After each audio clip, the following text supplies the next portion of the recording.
La Commission nationale de prévention routière, vous le savez, existe depuis plus de 3 décennies en République démocratique du Congo.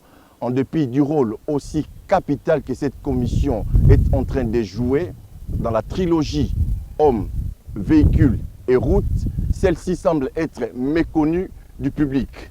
Mais quelle est sa véritable mission? Quel est son rôle dans un pays comme la République démocratique du Congo? La question est donc posée et notre invité va devoir nous répondre par rapport à cette question. Et nous sommes ici à l'Échangeur. Ce site, vous le savez, est un site historique et nous sommes dit pourquoi ne pas tourner cette émission, ces magazines sur ces sites qui portent d'ailleurs le nom de l'émission.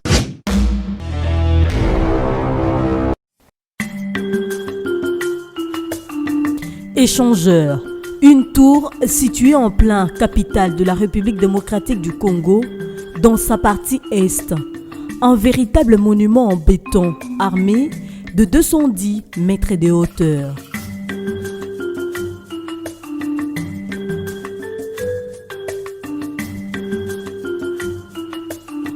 Échangeur est situé au croisement des avenues Lumumba et Bypass dans la commune de Limete.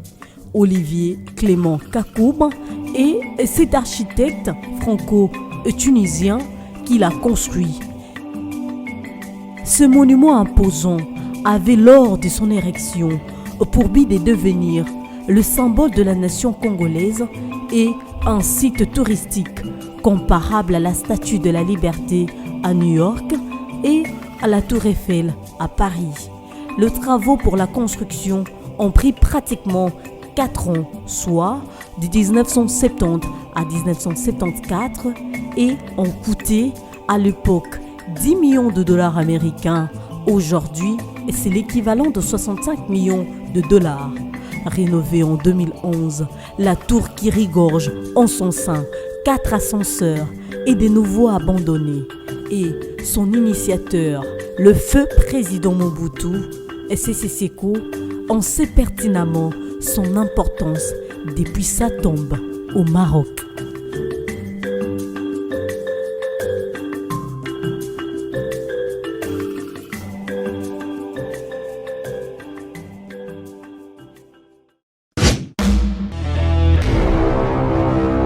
Alors, nous convions déjà à notre... Merci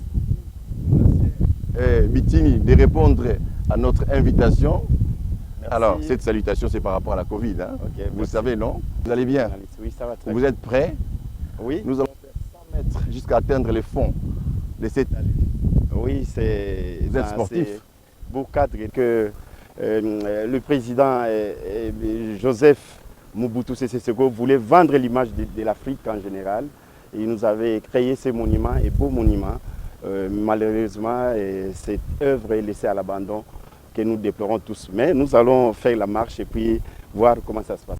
Donatien Bitini, Commission nationale des préventions, CNPR. CNPR, c'est une abréviation qui comme si ça faisait allusion à un parti politique. Qu'est-ce que vous servez à quoi concrètement?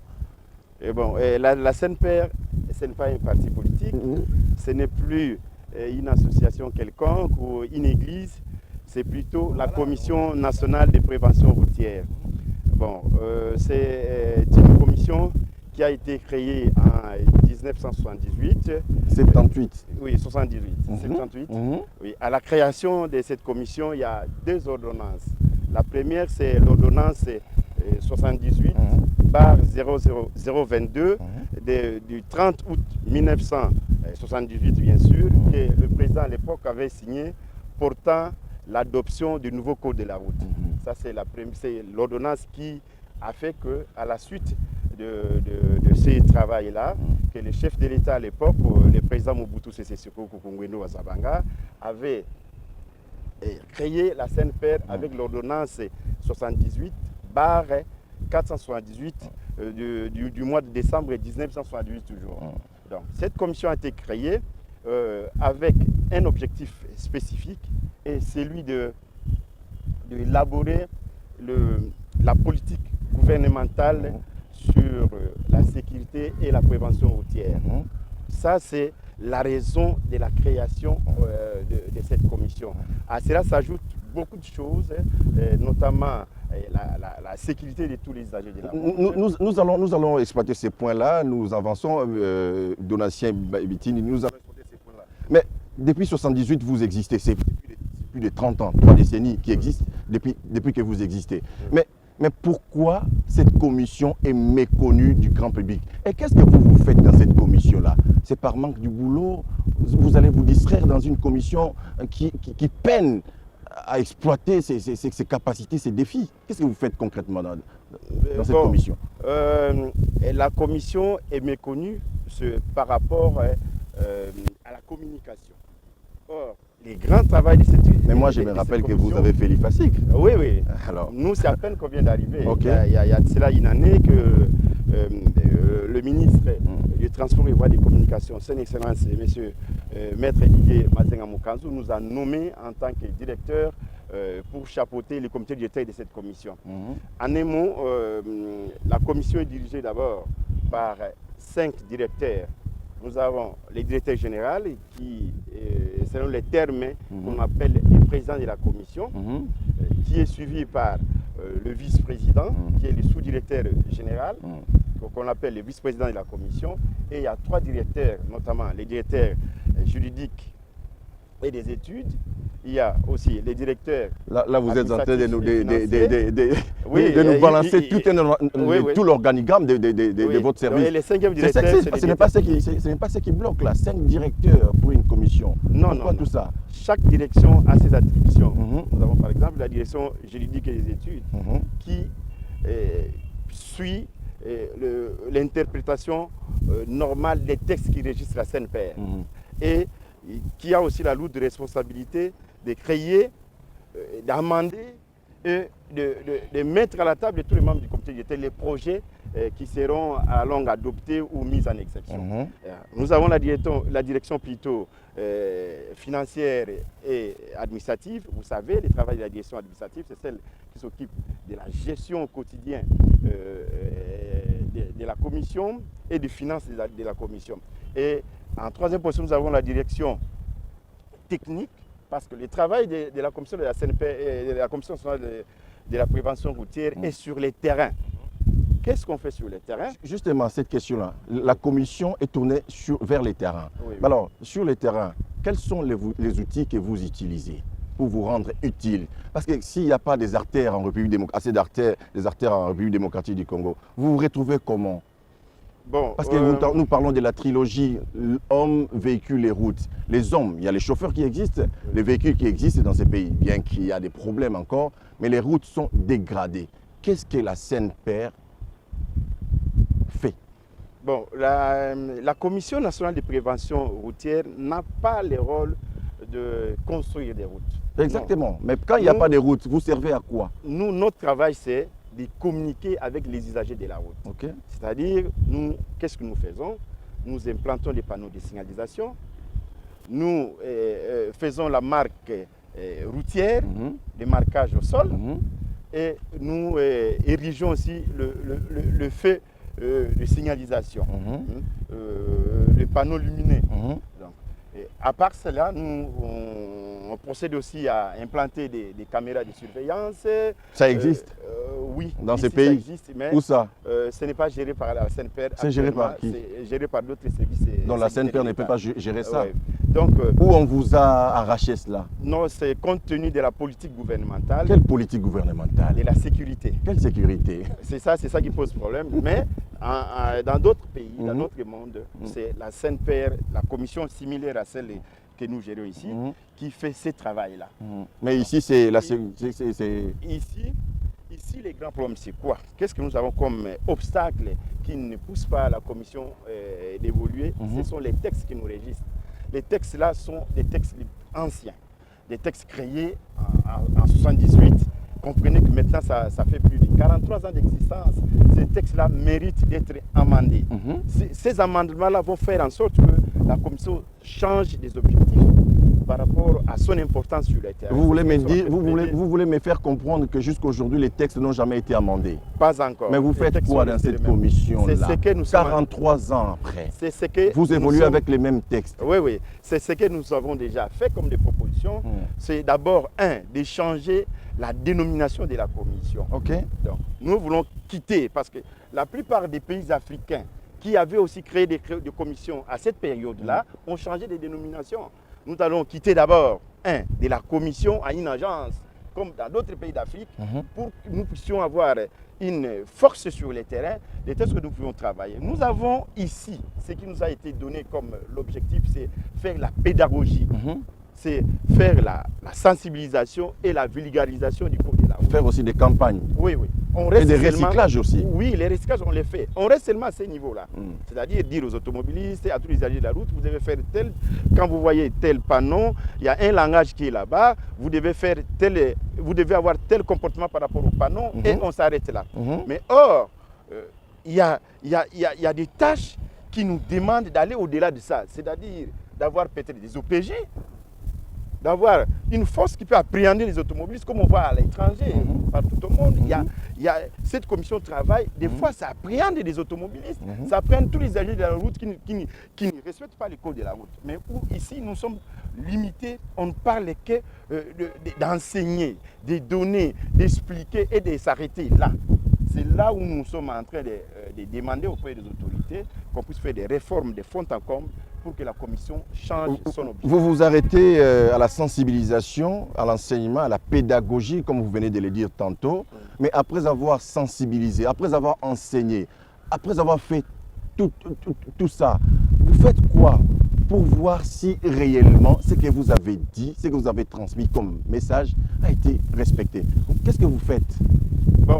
Parce qu'aujourd'hui, qu'est-ce que nous sommes en train de voir dans la ville de Kinshasa, même à l'intérieur du pays? Qu'est-ce que nous remarquons concernant les chauffeurs, concernant les véhicules, concernant les routes? Qu'est-ce que vous faites? Le grand problème est celui-là. Ici, chez nous, les enseignements sont jetés, laissés à l'abandon.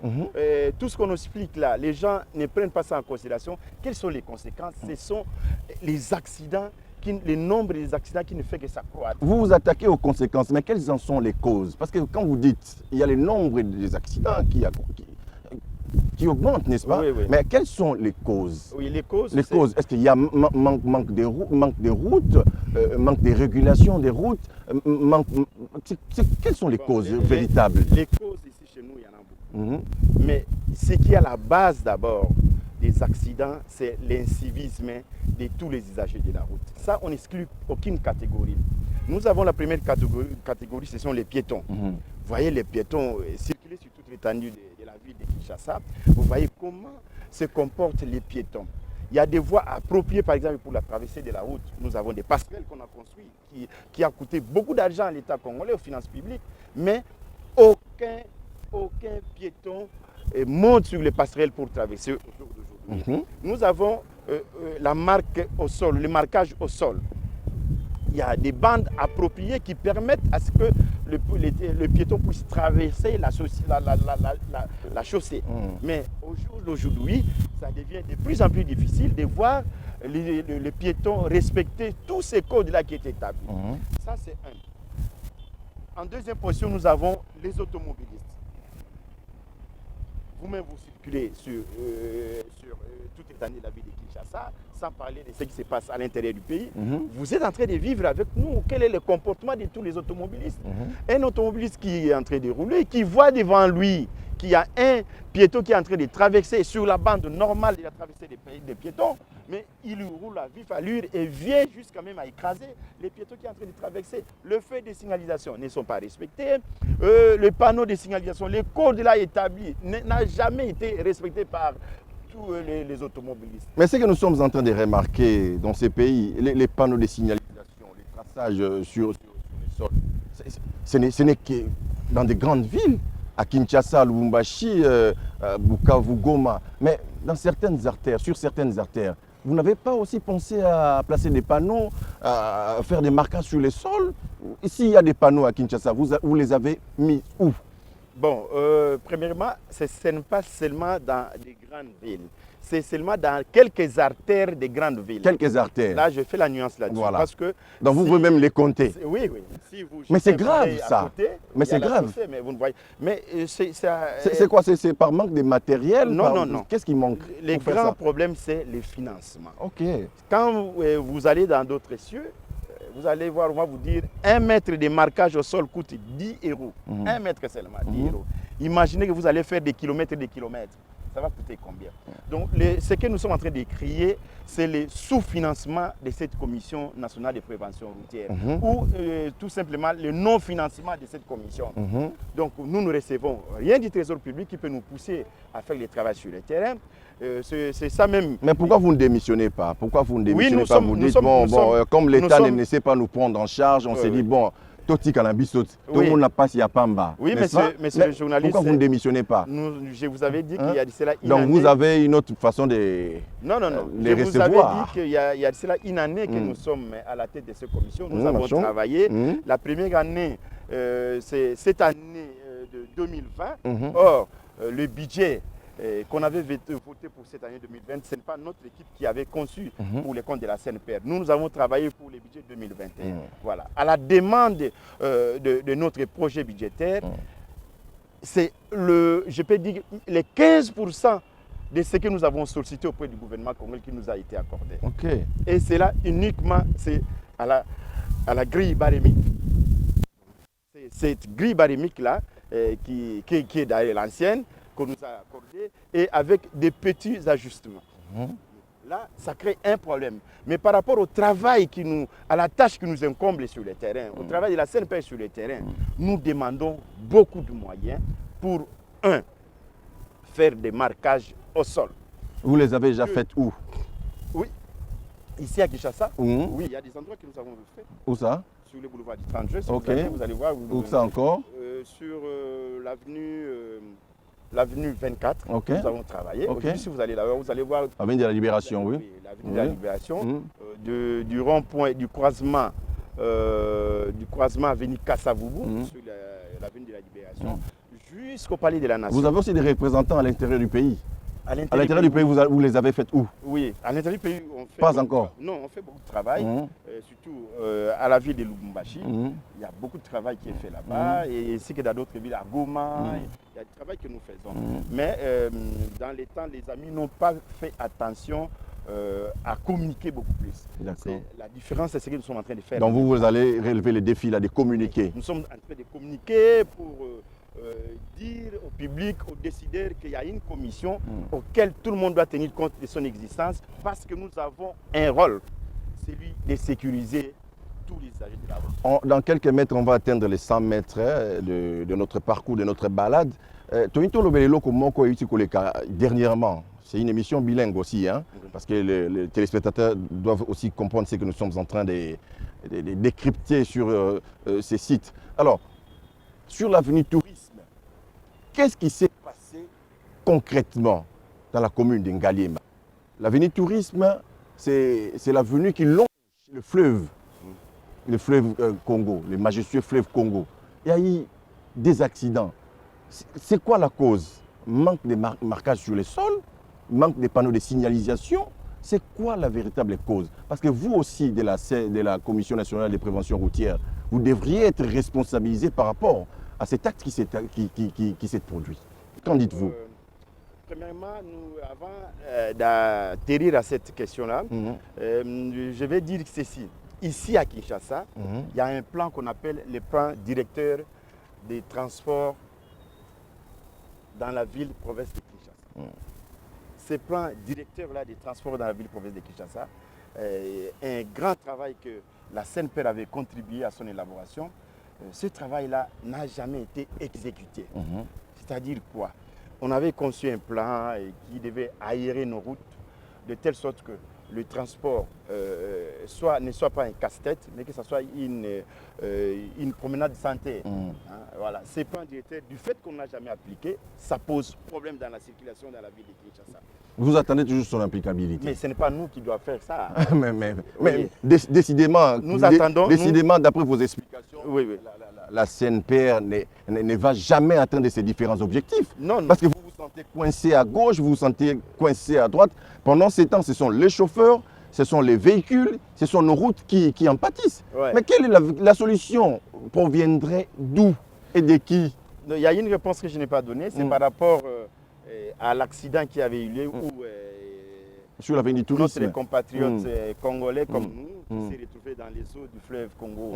Oui, c'est un accident où on n'a jamais expliqué qu'est-ce qui était à la base de ces drames-là qu'on a perdu. Il paraît que c'était la sorcellerie. Non, ça, au monde d'aujourd'hui, c'était spirituel, paraît-il. On ne peut pas penser à la sorcellerie. Nous, on ne croit pas à ça. Nous sommes des intellectuels, nous avons étudié. On ne voit pas où la sorcellerie se manifeste. Mais ce que nous avons compris, notre conducteur, l'usager de ces véhicules, était en situation de détresse. Il n'a pas maîtrisé la voie, il s'est retrouvé dans l'eau. C'est là aussi on est en train de déplorer nos routes qui sont construites. Il y a beaucoup de problèmes. On ne comprend pas qu'est-ce qui se passe. Cette route de grande envergure comme celle-là a été construite sans des garde-fous. Des garde-fous, ce sont des murs ou bien des poteaux ou bien des bétons qu'on érige le long d'une voie pour permettre à un automobiliste ou à quiconque qui utilise cette voie en situation de détresse ne puisse pas déraper pour se retrouver dans des situations difficiles. Voilà.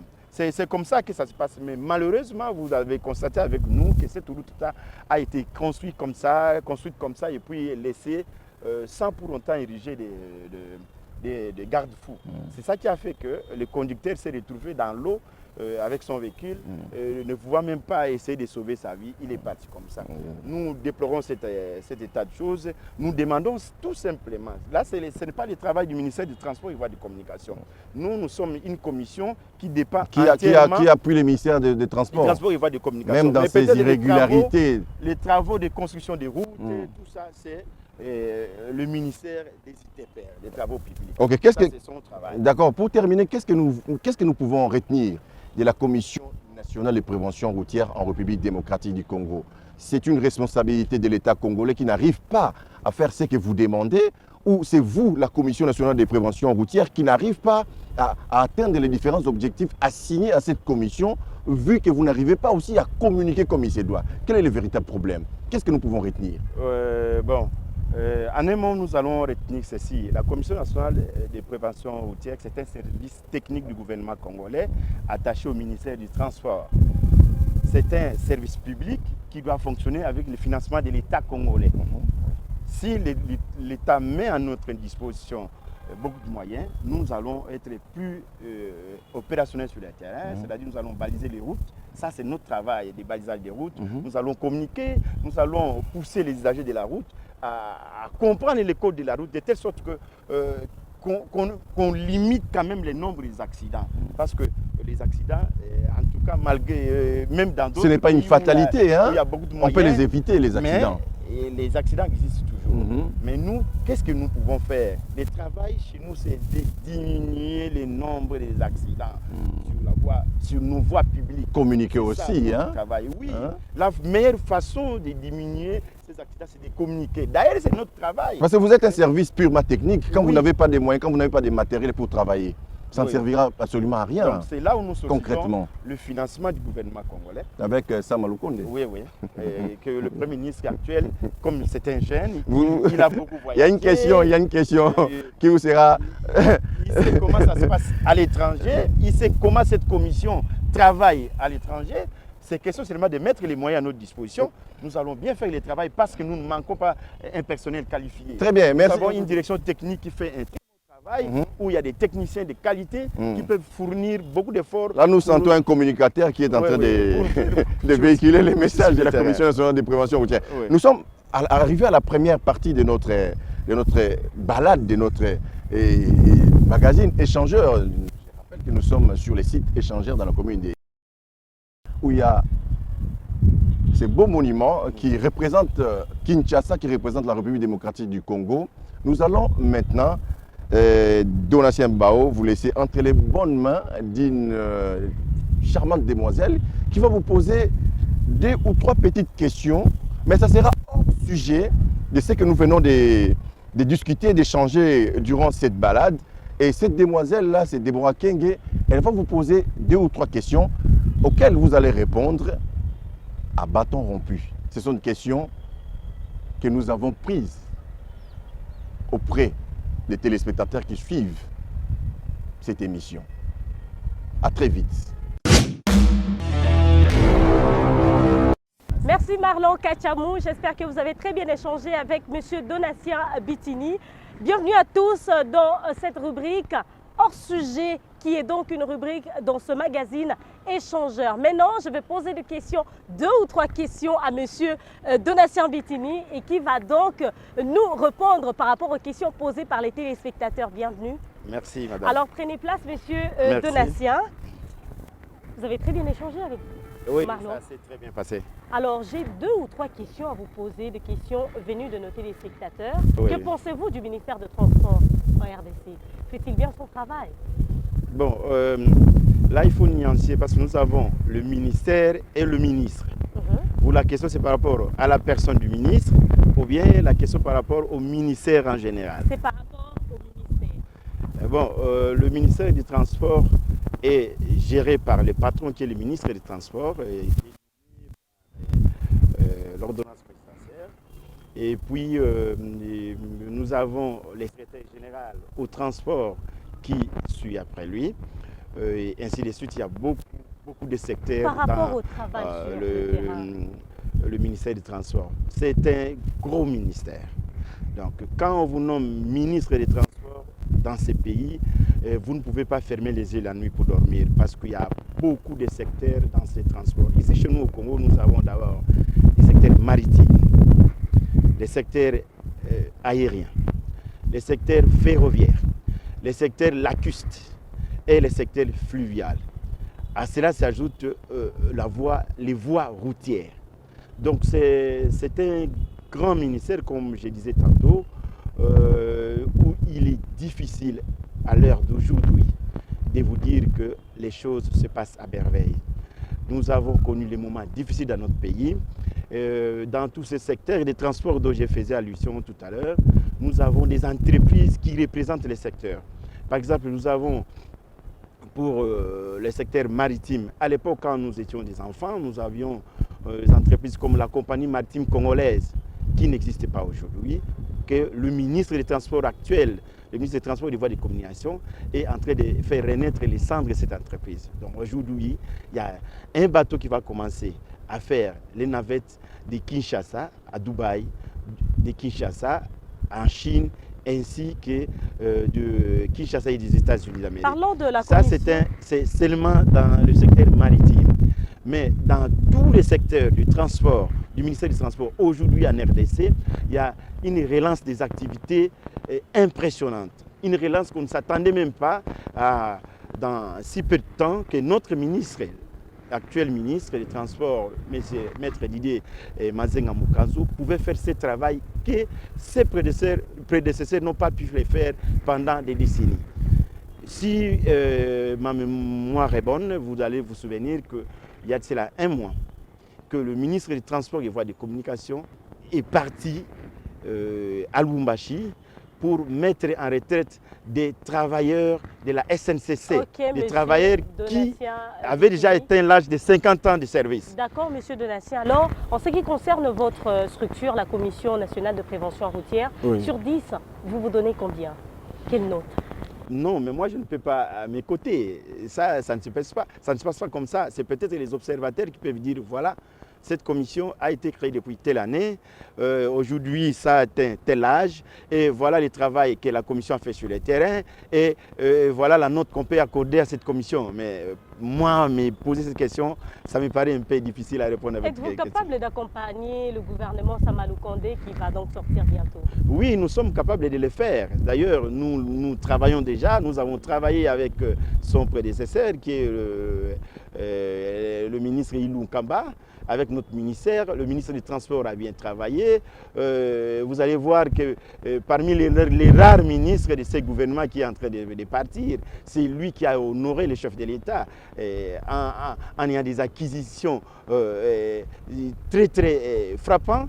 Par exemple, le ministre des Transports actuel a acquéri pendant son mandat, la drague. Vous savez qu'il y a de cela 4 décennies que la CFM, la Congolaise des voies maritimes, n'avait plus une drague pour baliser la voie qui nous permet d'accéder dans les eaux internationales.